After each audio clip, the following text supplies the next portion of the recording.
Zoology is a kind of Kafka-esque Russian weirdie by Ivan. Not a great setup, by the way, so far. Kafka-esque Russian weird. Okay, all right. So it is a story of a woman who works as part of a zoo, who is bullied at work, who lives with her mother, who is sort of quietly hectoring, and who mysteriously grows a tail. What? And yes, Really? who mysteriously grows a tail. Right. In a very Cronenbergian way, incidentally, mysteriously sort of grows a tail. What then happens is that the film becomes a sort of spiky satire on intolerance, on conformity, on the demonization of independent women, on actually any number of things that one would care to read into it.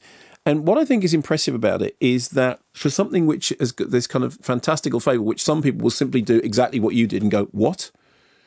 What's impressive about the film is that it gets over that what moment fairly quickly. And then You get used to having a tail. yes, but and more importantly, you are intrigued and fascinated by her because the film absolutely sympathizes with her.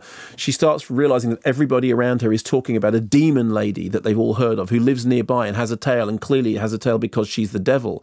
And she starts hearing stories about herself and people talking about her, and but not realizing that it's her. And whilst this is happening, she is undergoing her own metamorphosis from somebody who at the beginning of the film is sort of very mousy and is very downtrodden to somebody who is discovering their own power and their own, almost starting to build relationships that they never thought they would before. And all the time it's working through this kind of fable-like parable about a woman who grows a tail.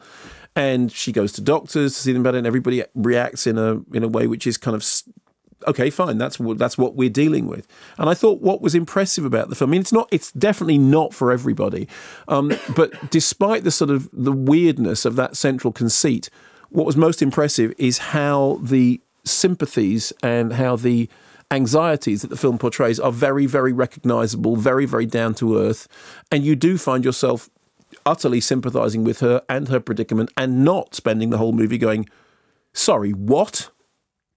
Be a good title for the film, then. Sorry, what? Yeah. Okay. And Called Zoology.